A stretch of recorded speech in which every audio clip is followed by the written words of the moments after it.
Hey Christine, got a minute? Of course, Noel, what's up? I just got off a tap call.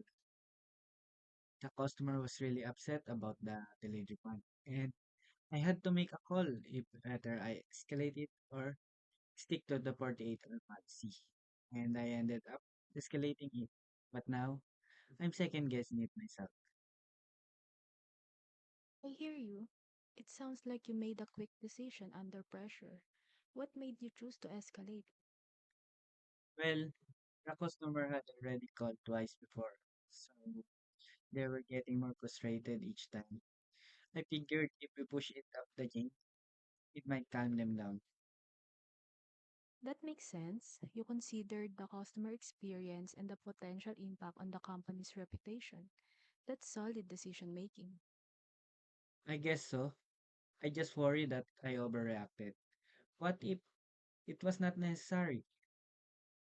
Second guessing is normal, especially when you care about doing the right thing. But the fact that you thought through the consequences means you weren't acting on impulse. Plus, it's okay to make mistakes if you learn from them. Yeah, I get it. I just feel the pressure to get it right every time.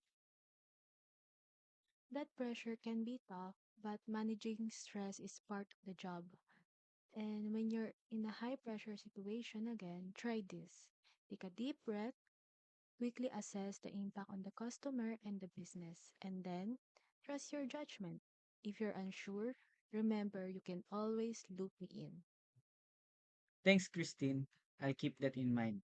I think I just need a little bit more confidence in my decisions. Exactly. And if things ever feel overwhelming, let's talk it through. You're not alone in this. I appreciate that. Thank you, Christine.